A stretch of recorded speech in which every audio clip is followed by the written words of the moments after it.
Tomorrow marks the last time anybody can check out the Rockefeller Center Christmas tree. Here's a look at when it was just lit for the first time this season. Always a beauty.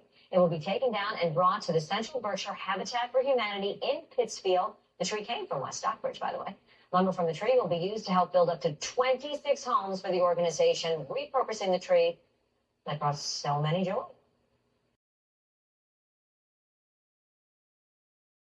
Tomorrow marks the last day the iconic Rockefeller Center Christmas tree will stand in the plaza. Every year since 2007, the tree has been donated to the nonprofit Habitat for Humanity to help build affordable housing across the U.S.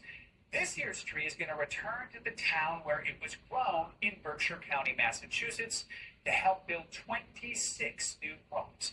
Spokesperson for Habitat for Humanity International, Adrian joins us now. She is the Senior Vice President of their U.S. and Canada offices. Adrian, good to have you with us. I was there covering the tree when it was still in the ground in the Berkshires, a beautiful part of the country. It's so cool to see this tree can now change more than 24 lives. Explain to us this process and how it's going to be used for these new homes. Well, good morning, and thank you for having us on today. It is an amazing relationship that we have with the Rockefeller Center since 2007. And what we do know is that it's the Central Berkshire Habitat, the tree where it was grown, is going to return back to that community. And what is really amazing about the whole opportunity is that it's quite inspiring to see the journey of the tree since you were there at the beginning from when it was cut to actually how it's sharing with millions of people at the Rockefeller Center from a visual, beautiful perspective to help present affordable housing for families that are in the community where the tree was raised. And so it's a story and a whole journey of the tree. What will happen after it leaves Rockefeller Center is that it will actually go to the mill. It will be cut in large pieces, go to the mill, put in lumber pieces as well, and then actually printed with the Rockefeller Center symbol, just to say that it was donated from the Rockefeller Center, and it will be used for the first riser of the stairs in the first home as families are going up and walking into their new home. And so we are just so excited for the whole journey of the tree. It's so crazy that emblem on there. So we know it's supposed to be 26 homes this year. Do we have a number of just overall how many homes the Rockefeller Center trees have helped build over the years? Oh my goodness, I know that there are dozens that it's helped to build over the years. As far as the exact number, we don't have the exact number right now, but it's definitely in the dozens. And we've been doing this since 2007.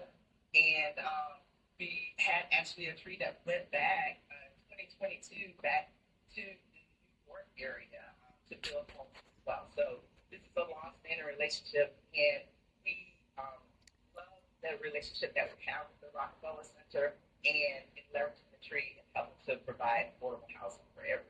How is it you decide where the tree's lumber is going to go?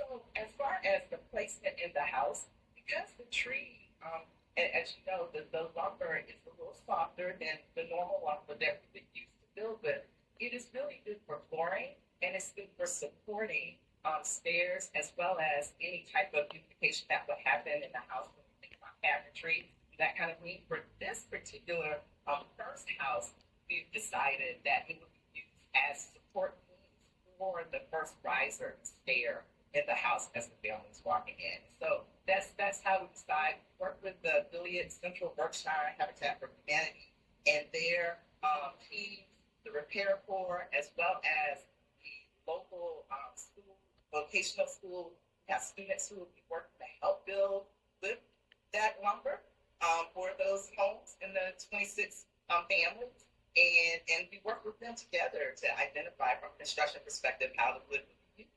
You know, I'd be remiss if I didn't mention the late President Jimmy Carter. He and his wife Rosalind led the Carter Work Project for Habitat for Humanity for more than 30 years. Just talk about what his legacy means to your organization.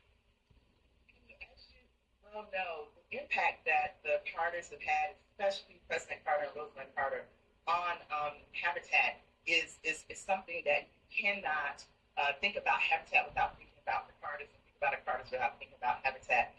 His legacy will live on.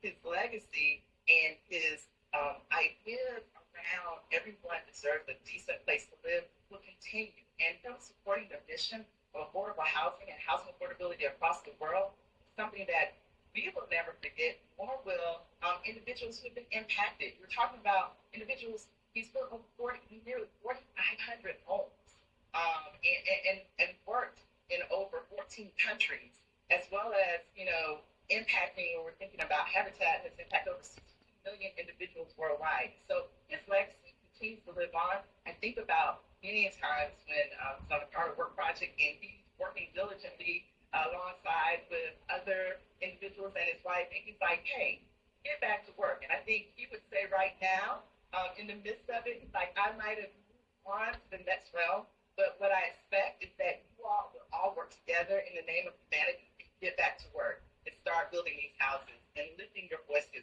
around housing affordability and the importance of it around the world.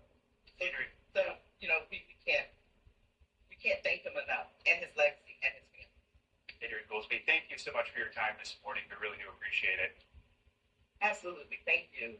Right, with less than 1 month away from the Super Bowl.